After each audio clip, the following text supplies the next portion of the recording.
বইমেলা উদ্বোধন হলো দমদমে। দমদমের ইন্দিরা ময়দানে এই বইমেলার আয়োজন হয়েছে।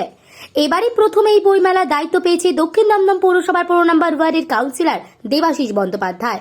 এই দায়িত্ব পেয়ে দেবাশিস বন্দ্যোপাধ্যায় উদ্বোধনের দিন পুরো মেলা জুড়ে যে কর্মকাণ্ড করেছে তাতে আগামী দিনগুলোতে বিশেষ করে মেলা যে কয়েকদিন চলবে তাতে মানুষের ঢল নামবেই, সে কথা সবাই বলতে পারে।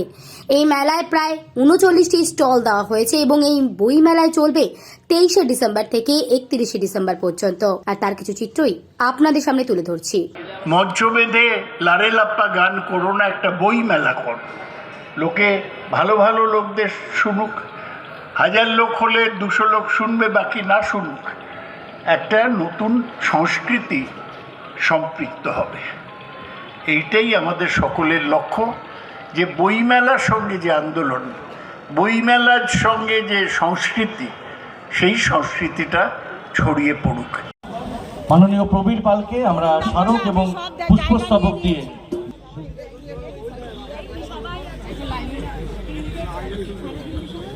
ভারতবর্ষের বিশিষ্ট কথা সাহিত্যিক জনাব এলাকা সমস্ত কাউন্সিলররা, বিশিষ্ট জনেরা, বিভিন্ন পেশায় আমি যুক্ত, শিক্ষক শিক্ষিকা থেকে শুরু করে ডাক্তার, ইঞ্জিনিয়ার, আমাদের লেখক, পরিচালক, বইপ্রেমী মানুষ, ক্রেতা বিক্রেতা এবং বিভিন্ন স্টলে প্রচুর মানুষ যারা এখানে বইমেলায় স্টল দিয়েছেন, যারা উপস্থিত হয়েছেন, তাদের প্রত্যেককে আমার সশ্রদ্ধ প্রণাম, ভালোবাসা, আন্তরিক শুভেচ্ছা সব কিছু জানাই। আমি এই বইমেলা সম্বন্ধে দু চার কথা আমায় বলতে বলেছে। আমি প্রথমেই মাপ চেয়ে নেব এই সমস্ত মঞ্চে বিশিষ্ট মানুষদের সামনে। আমার এই বক্তব্য রাখা তাদের মতন মানুষকে বসিয়ে রেখে এটা আমি প্রথমেই তাদের কাছ থেকে মার্জনা চেয়ে নেব। এটা মানে আমি কখনো কল্পনাই করতে পারি না যে আমার মতন একজন সাধারণ মানুষ এই রকম গুণী ব্যক্তিত্বদের সামনে বক্তব্য রাখার সুযোগ পাব। যাই হোক, আপনারা আমাদের এই সুযোগ করে দিয়েছেন, তার জন্য আপনাদের কাছে আমি কৃতজ্ঞ। আমি বলতে গেলে প্রথমেই আমাদের এই রাজনীতির কথা চলে আসে। বইমেলা হলেও আমাদের দমদম এমন ছিল না। আমি দমদমেরই ছেলে। এইখানে যারা উপস্থিত আছেন তারা কম বেশি আমার থেকে অনেক ভালো দমদম সম্বন্ধে জানেন। এটা মার কাছে মাসির গল্প হলেও আমার দু একজন নতুন অতিথি তারাও এসছেন, তাদের কাছে এটা বলতেই হয়। এই দমদম ছিল বি ফর বোম, অর্থাৎ বোমের দমদম। এই দমদম ছিল বি ফর বারুদ, অর্থাৎ বুলেটের দমদম। এই দমদমে আমরা সকালে ঘুম থেকে উঠে শুনতাম যে কোথায় কটা মার্ডার হয়েছে, কালকে সারা রাত কি শুনলি, বলে হ্যাঁ শেঠ বাগানে বোম পড়েছে, খালধারে একটা বডি পাওয়া গেছে। মানে এই সমস্ত শুনতেই আমরা অভ্যস্ত ছিলাম। এই দমদম যে পাল্টাবে, লোক বলে না স্বপ্ন দেখা ভালো, কিন্তু বামুন হয়ে চাঁদে হাত, মানে একেবারে এই সমস্ত স্বপ্ন এই দমদম এতটা পাল্টাবে, এই স্বপ্নের কারিগর ব্রাত্য বসু ২০১১ সালে আমাদের এই স্বপ্ন দেখাবেন। ২০০৯ থেকেই আমরা এই স্বপ্ন দেখাটা শুরু করেছিলাম। আমাদের অধ্যাপক সৌগত রায় তিনি যখন এখানে সাংসদ হলেন, কিন্তু তারপর আমরা দেখলাম যে সম্পূর্ণ পাল্টালো দমদম।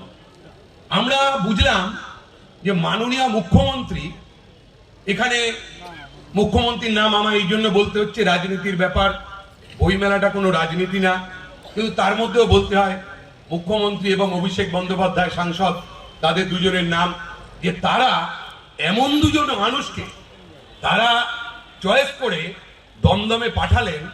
আমার নিউটনের সূত্রটা মনে পড়ছে যে দমদম তো একটা গতিতে চলছিল, দমদম তো অধঃপতনের একেবারে চরম সীমায় পৌঁছে। নিউটন স্যার বলেছেন না যে বাইরে থেকে প্রযুক্ত বল দ্বারা অবস্থার পরিবর্তন না ঘটালে স্থির বস্তু চিরকাল স্থির থাকবে এবং সচল বস্তু চিরকাল সমবেগে সরল রেখায় গমন করতে থাকবে। প্লট খুব দ্রুত বানাতে পারেন এরকম লোকও দরকার। আবার নানা রকম জগৎ তার লেখায় তুলে আনছেন, আমাদের পরিচিত অভ্যস্ত মধ্যবিত্ত জগৎ নয়, তার বাইরে অন্য কোনো জগতের ইঙ্গিত দিচ্ছেন। এমনকি তা পরাজগতও হতে পারে। প্রচিতগুপ্ত তার লেখায় মাঝখানে বেশ কিছু পরাজগৎ আনার মানে এনেছেন এবং খুব দক্ষতার সঙ্গে এনেছেন, সেগুলো পড়লেও কিন্তু খুব আনন্দ হয়। ত্রিদীপ চট্টোপাধ্যায়কে আমি বিশেষভাবে ধন্যবাদ জানাবো, প্রচিতগুপ্তকে জানাবো, ত্রিদীপ চট্টোপাধ্যায় লেখক এবং প্রকাশক শ্রী সুধাংশু দে, তাকে আমি ধন্যবাদ জানাবো। এই তিনজনকে আলাদা করে জানাবো, কেননা এই প্রথম বইমেলা থেকে আজ পর্যন্ত তারা প্রত্যেকবার আমাদের এই দমদম বইমেলায়, যেটা আমি আর সৌগতদা ছাড়া যে তিনজন থেকেছেন, প্রত্যেকবার আমার মনে হয় তারা হলেন প্রচিতগুপ্ত, ত্রিদীপ চট্টোপাধ্যায় এবং সুধাংশু দে। তাদের কাছে আমাদের ঋণের, তাদের মানে আমি বলবো যে আমাদের কৃতজ্ঞতার কোনো শেষ নেই। আমি তাদের বিশেষভাবে ধন্যবাদ এবং অভিনন্দন জানাবো। ডক্টর পাঁচু রায় আমাদের চেয়ারম্যান ছিলেন এবং তিনি এখন একজন ঔপন্যাসিক, অনেক ঔপন্যাসিক আমাদের সঙ্গে আজকে। পাঁচুদাও লিখছেন এবং পাঁচুদা তার ব্যক্তি অভিজ্ঞতা থেকেই লেখেন। তার কমিউনিস্ট পার্টির সঙ্গে যোগাযোগ, দমদম উপকণ্ঠকে দেখা, এই শহরতলিকে দেখা, কমিউনিস্ট পার্টি ছেড়ে দেওয়া, তারপর অন্য পার্টিতে যুক্ত হওয়া বা অন্য বিজ্ঞান আন্দোলনে যুক্ত হওয়া, পাঁচুদার লেখায় বারবার ঘুরে এসছে, যেগুলো ওই যেটা আত্মস্মৃতিমূলক লেখা অমর মিত্র যার কথা বলছিলেন, সেখানে সে অর্থাৎ পথের পাঁচালীও তাই। পথের পাঁচালী এক অর্থে বিল্ডিং রোমান, যদি জার্মান উপভাষা নিয়ে মানে পরিভাষা নিয়ে বলতে হয়, যেখানে ব্যক্তির স্মৃতি বা ব্যক্তির বেঁচে থাকা যখন সাহিত্যের মধ্যে অভিব্যক্ত হয় এবং সেটা যখন কেন্দ্রীয় একটা চরিত্রকে কেন্দ্র করে আবর্তিত হয়। তো পাঁচুদার লেখাও সেই অর্থে অনেক লেখা আমরা দেখব সেইভাবেই এসছে। আমি অবশ্যই ধন্যবাদ এবং কৃতজ্ঞতা জানাবো প্রখ্যাত লেখক, সাহিত্য একাডেমি পুরস্কারপ্রাপ্ত লেখক শ্রী অমর মিত্রকে। প্রচিতগুপ্ত কিন্তু সৌগতদা বললেন যে শিশুদের জন্য পুরস্কার পেয়েছেন, কিন্তু আপনি বঙ্কিম পেয়েছিলেন না, তাহলে বিভূতিভূষণ বন্দ্যোপাধ্যায় বাংলা একাডেমি পুরস্কার এর মধ্যেই কিন্তু প্রচিতদা পেয়েছেন। তার জন্য আমি পুরস্কারটা বড় কথা নয়, পুরস্কারটা নয়, কিন্তু ওই বাসাদা যেটা বললেন, লেখক আর কি চায়, জীবনানন্দ কিছুই পাননি জীবদ্দশায়। তার রবীন্দ্র পুরস্কারও প্রস্থমাস, মৃত্যুর পরে তিনি পেয়েছেন। কিন্তু লেখক একটা রিকগনিশন অন্তত চান, যে তিনি যেটা লিখছেন সেটা যেন এমনি পাঠক কম, কিন্তু ঠিক সমাজ, ঠিক জায়গায় যেন তার লেখাটা পৌঁছয় এবং তার যেন একটা কদর হয়। এখন আমাদের নিষ্ঠুর ভোঁতা সমাজ অনেক সময়, যেটা 34 বছরে বাসাদা কিছু পাননি, এটা ভাবতে গেলে তো আমার মানে হৃৎপিণ্ড আটকে আসছে, মানে লজ্জা মাথা কাটা যাচ্ছে। মানে হবার লেখক, মনুস্বর্গর লেখক, হ্যাঁ, আমাদের আমাদের আমাদের এই ফুলবউয়ের লেখক, এই তিনি যদি তার পুরস্কার যদি সরকারি রিকগনিশন যদি না পেয়ে থাকেন, আমার আমার আমার সত্যি কিছু বলার নেই। Better late than never. Mamata বন্দ্যোপাধ্যায়ের সময় বাসাদা পুরস্কার পেয়েছেন, আরও অনেক পুরস্কার সামনের দিনে রিকগনিশন তিনি পাবেন। আজকে তিনি গোটা ভারত, পশ্চিমবঙ্গ কেন গোটা ভারতবর্ষ বাসাদাকে সবাই এক নামে জানে, তো সেটা হচ্ছে, সেটা আজকে আমরা পেয়েছি। এবং আজকে আমি বিশেষভাবে আমি ধন্যবাদ এবং কৃতজ্ঞতা জানাবো যে তিনি শ্রী সন্মাত্রনন্দ, তিনি আমাদের কাছে এখানে এসছেন বলে এবং এসে আমাদের অনুরোধ রেখে এই পুরস্কারটা নিয়ে আমাদের সত্যি একটা কৃতজ্ঞতা, আমাদের ধন্যবাদ জানানো, তাকে আমাদের সত্যি কোনো ভাষা নেই যে তিনি রাজি যে হয়েছেন, তিনি যে সম্মত হয়েছেন। আমার তার লেখা পড়েই মনে হয়েছিল তিনি প্রধানত একজন প্রাইভেট পার্সন হবেন, তিনি বাইরে যেতে চাইবেন না।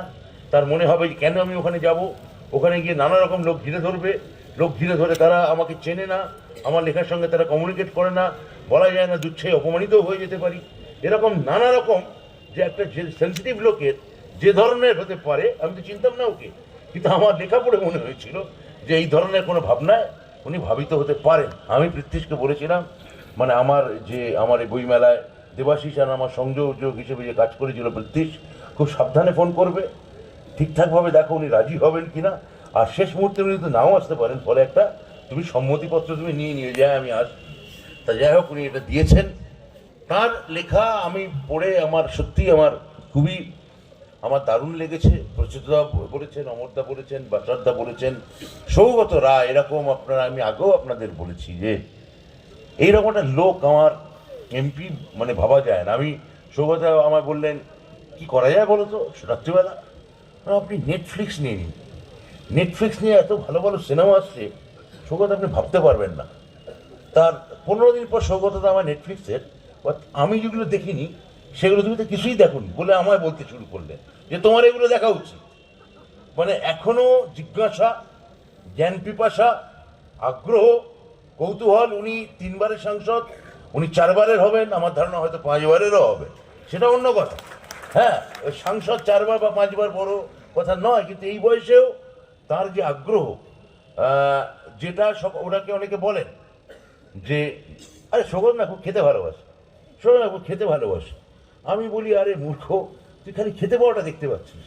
সৌগত খুব পড়তেও ভালোবাসে, তুই পড়তে জানিস না বলে সৌগত খুব খেতে ভালোবাসেনটা দেখিস। হ্যাঁ হ্যাঁ, সৌগত খুব গান শুনতেও ভালোবাসেন, তুই গানটা বুঝিস না বলে ওই খেতে পাওয়াটা দেখিস। সৌগত খেতে ভালোবাসেন কেন? Towards the life. সৌগত বই পড়তে ভালোবাসেন, is towards the life. Saugata গান শুনতে ভালোবাসেন, ইজ টুয়ার্ডস দ্য লাইফ। তো এইরকম ওই সৌগতকে মানে ওইটার মধ্যে আমি অনেক সময় দেখেছি যে ওইটা দিয়ে সৌগতকে কানেক্ট বা কমিউনিকেট করাতে চায়। এই খেতে ভালোবাসে, সৌগত কিন্তু দারুণ খেতে ভালোবাসে। আরে তুই বাকিগুলো বুঝিস না সেটা বল, তুই খাওয়াটা বুঝিস সেটা অন্য কথা। আমার বিধানসভাতে আমি দেখেছি অনেকে বলছে, যাক সে বাদ দিন, কারা বলে আর কি বলে সে নিয়ে আমি আর কথা বলতে চাই না। সে ছেড়েও দিত, তিনি হরিদ্বার চলে যেতেন বা রাম মন্দির তৈরি করতে চলে যেতেন। আমাদের পশ্চিমবঙ্গেই একমাত্র সাধুরা সাধুগিরি ছেড়ে নাস্তিক পণ্ডিতের পিটার মতো উপন্যাস লিখতে পারে। এটা বাংলাতেই হয়, বাংলাতেই সম্ভব, এবং এই বাংলার এই লেখা আগামী দিনে যেন জারি থাকবে এবং সন্মাত্র নন্দর মতো আরও অনেক অনেক লেখক উঠে আসবেন, আরও তরুণ লেখকেরা উঠে আসবেন। যেটা প্রচয়দা বললেন, যেটা একটু আগে বাসারদা বললেন, আমরা তরুণদের তারুণ্যকে সম্মান জানাবো, আহ্বান জানাবো, এবং যারা সিনিয়র লেখক তাদের আমরা বন্দনা জানাবো। এইটা আমাদের নীতি, আমরা এইটা নিয়ে চলবো।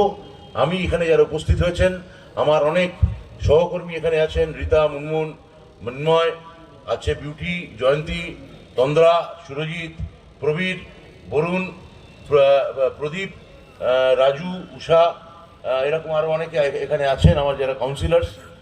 আর ওই লাস্ট ওই আমার লেখার কথা দেবাশিস বলছিল যে ও এখন পকেটে প্রদীপ পেয়েছে, হৃদয় ও প্রদীপ রেখে দিয়েছে। আমার ধারণা হৃদয় শুধু প্রদীপ নয়, খানিকটা গোপাকেও রেখে দিয়েছে। এইটা সবাইকে আপনাদের বলে, আপনাদের সবাইকে অনেক ধন্যবাদ জানিয়ে আপনাদের আমরা কিছুক্ষণের মধ্যেই আমাদের অনুষ্ঠান শুরু করব।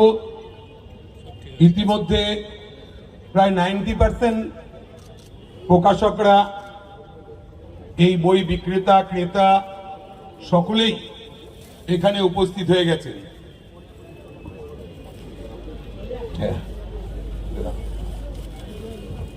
সকলেই এখানে উপস্থিত হয়েছেন। আমি শুধু মানুষদের অনুরোধ করব যে প্রত্যেক একটা বই হলেও, প্রত্যেকের কাছে আমাদের অনুরোধ দমদম বইমেলা কমিটির পক্ষ থেকে একটা বই অন্তত কিনবেন। কেউ হয়তো 10টা 8টা 5টা 7টাও কিনবে, কিন্তু আমাদের অনুরোধ থাকবে যে একটা বই অন্তত কিনবেন। এটা আমাদের একটা মানে বিনীত অনুরোধ বলতে পারেন। সংসদীয় রাজনীতির অত্যন্ত গুরুত্বপূর্ণ একজন ব্যক্তিত্ব, বহু সম্মানে বিশিষ্ট এই সাংসদকে বরণ করে নিচ্ছেন শ্রী দেবাশিস বন্দ্যোপাধ্যায়।